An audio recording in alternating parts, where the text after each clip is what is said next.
নমস্কার বন্ধুরা, সোনালিস কিচেনে আবার আমরা চলে এসেছি একটা নতুন রেসিপি নিয়ে। আমি আজকে ভোলা মাছ ধনেপাতা দিয়ে করব। মাছ আর আলুটাকে ভেজে নিয়েছি, আর এখানে আছে একটা টমেটো, বড় সাইজের একটা টমেটো, ধনেপাতা এক বাটি মতো, বড় বাটির, আর লঙ্কা, লাল লঙ্কা নিয়েছি আমি, কাঁচা লঙ্কারই লাল লঙ্কা, সেটা 4টে নিয়েছি। তোমরা তোমাদের ঝাল অনুযায়ী নেবে।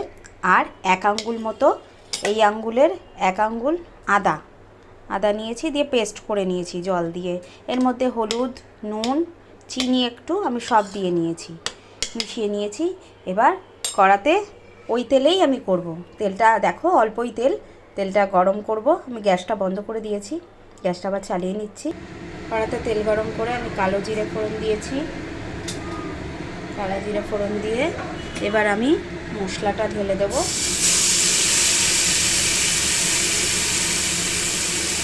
ধনেপাতার মশলাটা, একটু জল দেব, গ্যাসটা কমিয়ে নিলাম। বাটিটা ধুয়েও একটু জল দিয়ে দিলাম, আর একটু ধুয়ে জল দেওয়ার পর গ্যাসটা বাড়িয়ে দিয়েছি। এবার বাটিটা আরেকটু ধুয়ে ওই জলটাও দিয়ে দেবো, দিয়ে দিলাম। নুন হলুদ সব দেওয়া আছে। পরে এবার এটাকে মশলাটাকে কষাবো। মশলাটা কষা হোক, গ্যাসটা বাড়ানো আছে। বন্ধুরা দেখো মশলাটা কষে গেছে।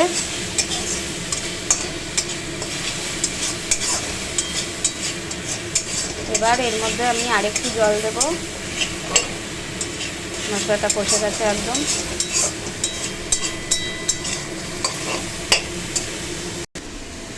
আর একটু জল দিচ্ছি। এবার আলুগুলো ছেড়ে দেব মশলার সঙ্গে।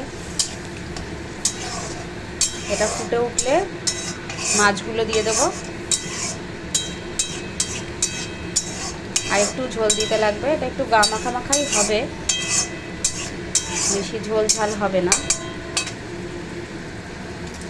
একটু জল দিয়ে দিচ্ছি। এবার মাছগুলো ডোবালে ঝোলটা একটু টেনে যাবে, তো তাই ফুটে উঠলে ইয়েটা দিয়ে দেবো, মাছগুলো দিয়ে দেবো। বন্ধুরা আমি মাছগুলো দিয়ে দিয়েছি।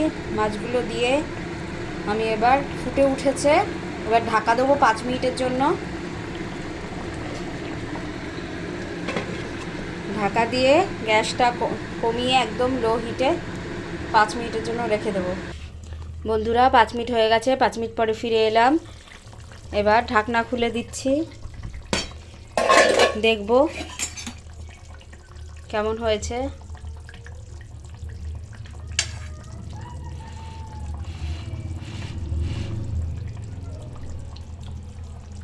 একদম পারফেক্ট।